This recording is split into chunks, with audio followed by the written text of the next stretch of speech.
Welcome to It's True, Tales of the Paranormal, exploring the inexplicable.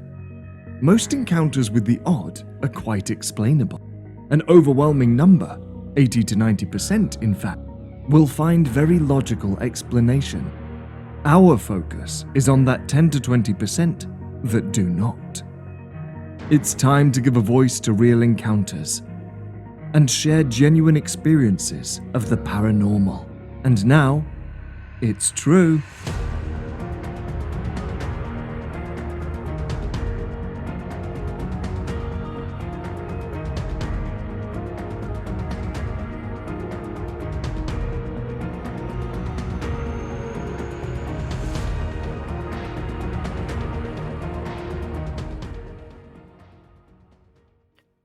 Thank you and welcome to It's True, Tales of the Paranormal.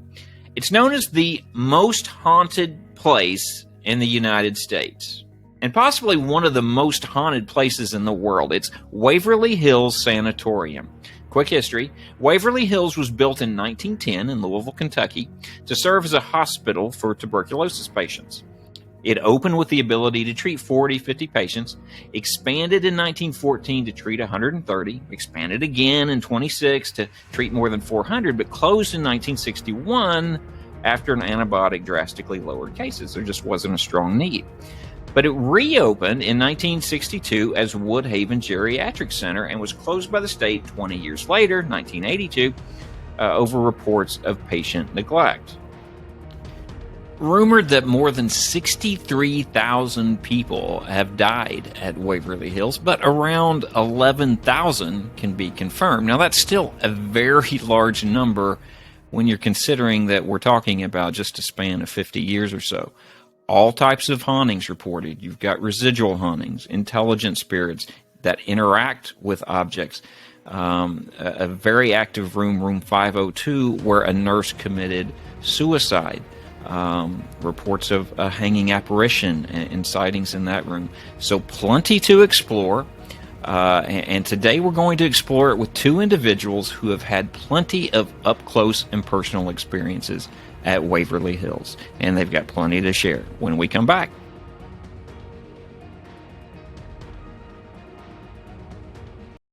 All right, we are back with two very special guests, Lauren and Ann. Join us now to talk about one of the most haunted places in the United States, certainly, and possibly the world, Waverly Hills Sanatorium. Welcome to the show, guys. Hi, thanks for having us. And what's the pupper's name? Vito, is that right? Vito. Don Vito. Vito! Love you, buddy. All right. Well, first of all, as I mentioned, one of the most haunted places in the United States of America. How did you two become associated with it? Well, I'm the one that heard about it first, and Yeah. It was word of mouth. What had happened was this lady named Tina Mattingly had purchased the building. Yeah. And was planning on doing tours and stuff. And so I had heard this through the grapevine, through the Louisville Ghost Hunters. And so I made it my passion to get there. And I actually was able to get Tina Mattingly on the phone and talk to her. And so she invited us out. And so Lauren and I went for one of the tours. Now, we just started out with just the short tours. Okay. And then we eventually went into the overnight tours. But it was like almost like an obsession. I was like determined we were going to get out of there, and that finally got us out there, and it was really exciting. I bet. So, did you volunteer as tour guides? Did you? Well, we went so much. And so often, and we talked to Tina a lot, and not so much her husband, mostly her. And so she told us that we could come out and go with the tours ourselves. So that and usually what we wouldn't lead the tour. We would be on the tail end, make sure people didn't wander off into sections alone. And stuff like that. So you were the safeties then on the tour. That's good. You called us the caboose. The caboose. Love it. Love it. Well, so much activity reported at Waverly Hills. Tell us about some of your experiences. Well, the first thing is the Louisville ghost hunters used to do the tours. And the first thing I noticed right off the bat was that they were putting in a lot of information that wasn't really true. They were trying to make the tour scarier, and it didn't need to be. The building itself says it all. Yeah. So I was very disappointed, and I did talk to Tina about it, and she had already had complaints from other people. So she got rid of them and then brought in her own people, and it was much better off because the building itself is so ominous that you really don't even hardly. You need somebody to guide you around. You really don't have to really talk too much unless you want to talk about history. Yeah, and the history really alone, like she said, in combination with the building is really enough. And so, yeah, all those kind of ghost stories and kind of little made up like tales were just added a hokiness to it that really didn't serve the history. Yeah, I think if you watch a lot of paranormal stuff, there's a lot of stuff that focuses on the darker element that just seems to be made up or forced. And with Waverly, boy, you've got so much history there. There's nothing that needs to, you just step on the property. I'm sure it speaks volumes for the experience that's waiting to happen. So. But you hear, I mean, with Waverly, you do certainly hear a lot about room 502. Mm-hmm. What can you tell us about room 502? Room 502 was the nurses' station on the 5th floor. And I want to say that there was rumor that 2 nurses had died, but I know for sure one had hung herself, and they said it was because she was pregnant out of wedlock and the stress of that. So she committed suicide. And so a lot of people report seeing a nurse or seeing somebody hanging in the room, or we never experienced anything like that, but definitely a strong energy for sure. Right. I had many moments in there. Like I said, those that kind of prickly on your skin, and we're both really susceptible to energy change and different energies. And so, yeah, definitely no apparitions in that room. Okay.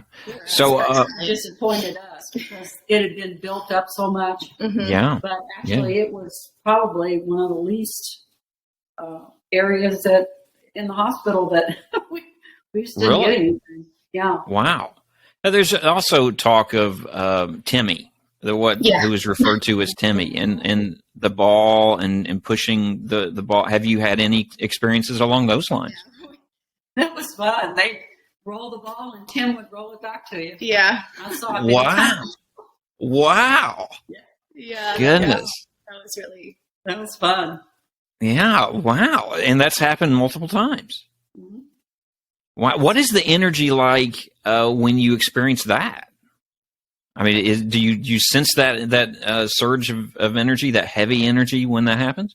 Yeah, very heavy there. It's a very heavy pressure that you feel. And, of course, it changes as you walk through the hospital. Constantly. Yeah. Okay. You're getting different feelings. And whereas, like, for example, somebody else can walk through the hospital and just be afraid because they're there at night and it's just scary in there. Right. Yeah. But for Lauren and I, being sensitives, it's you not only get that, but you get all the energy levels, and they're changing constantly depending on what floor you're on, what area of the hospital you're in. Yeah. Okay. Was the experience Fred had on the 4th Timmy's floor, wasn't it? Well, because they say that he's kind of a trickster too. Yeah.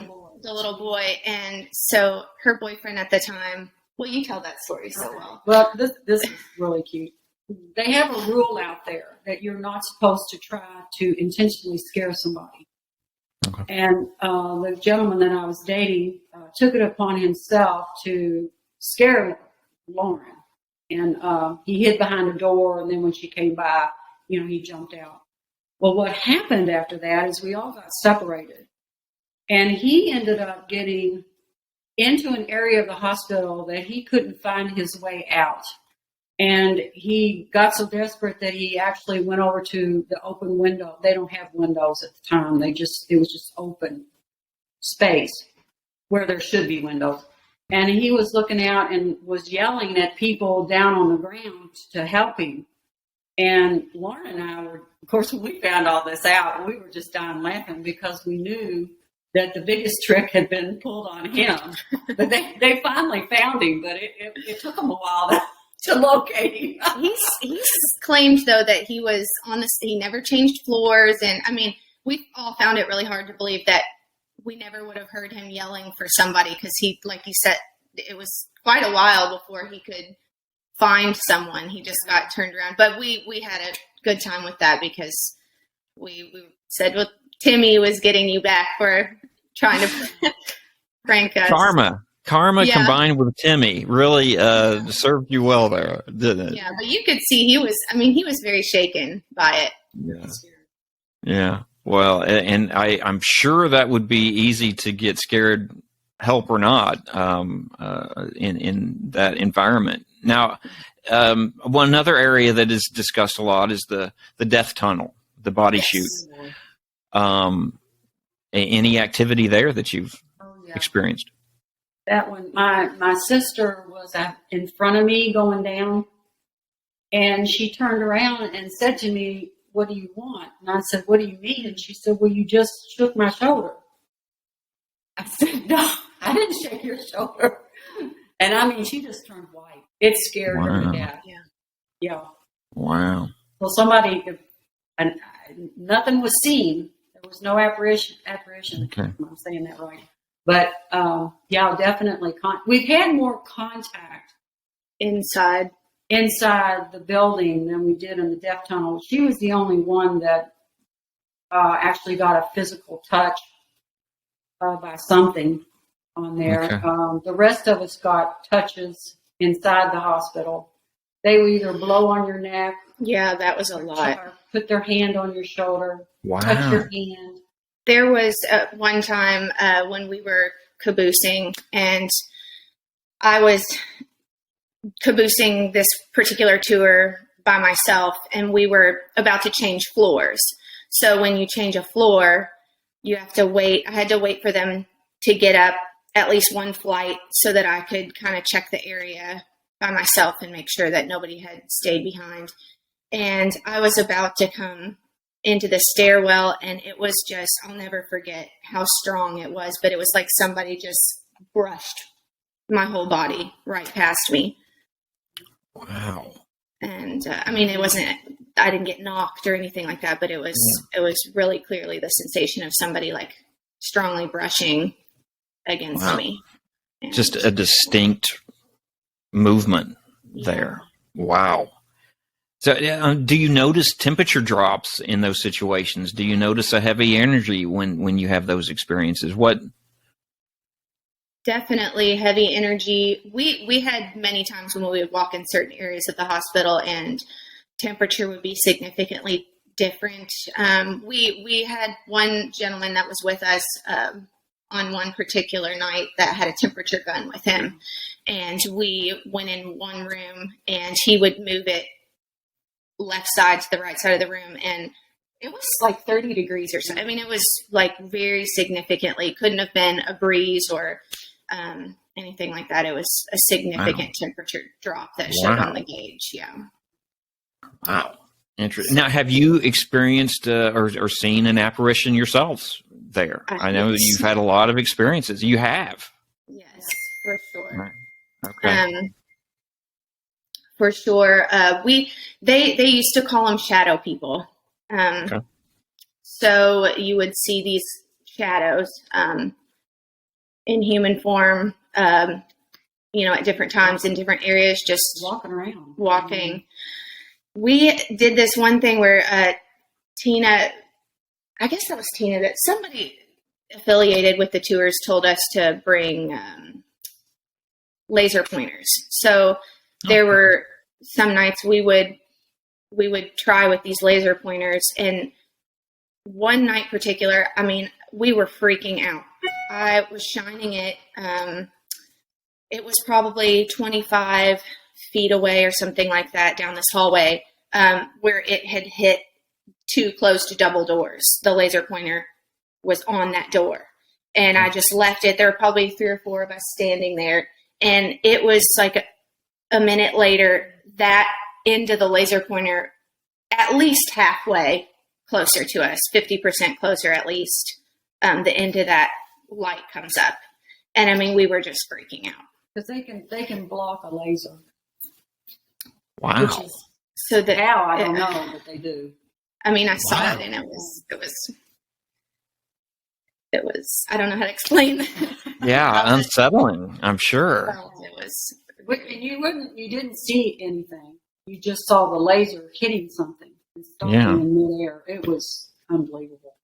But to see that point at a distance, and then to immediately see that point at a much closer frame is very unsettling. It was unsettling for sure. Yeah.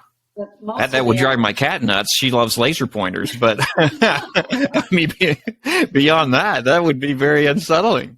What about some of the other apparitions that you've experienced there? Were they patients in?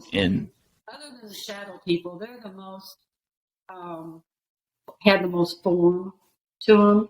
But I would see several times down in the basement area.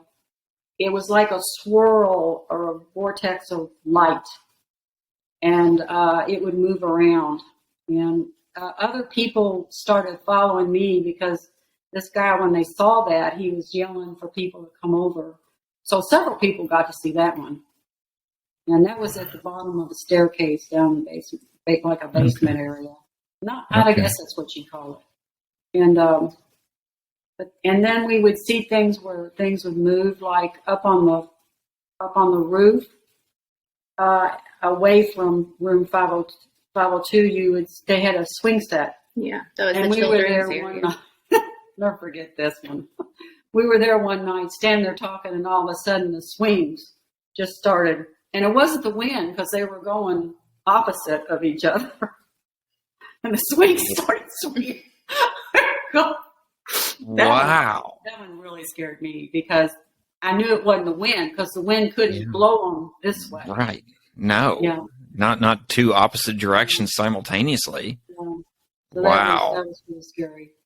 Yeah. No, that's But some the shadow interesting. people are the best.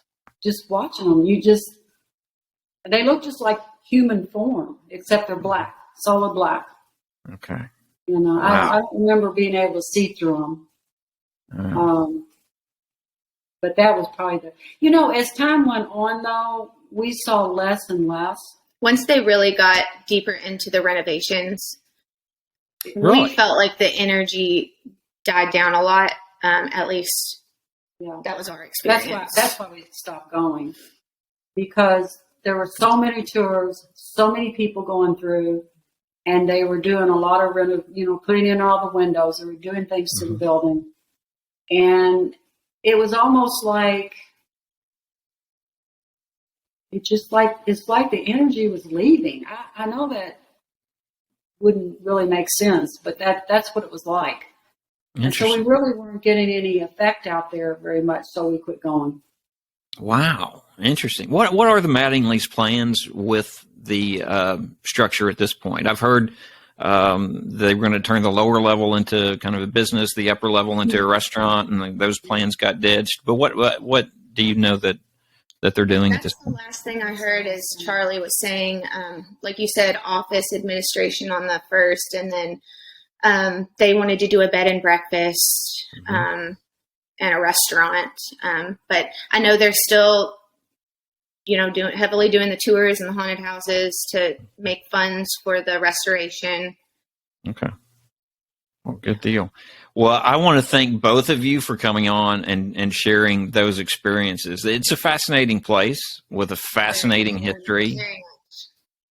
Thousands of people unfortunately lost their lives there, and it's been a place with great activity for many, many years. So thank you for sharing your experiences. Absolutely. Thank you for having us on. It was a pleasure. All right. Well, we will be back to It's True, Tales of the Paranormal after this.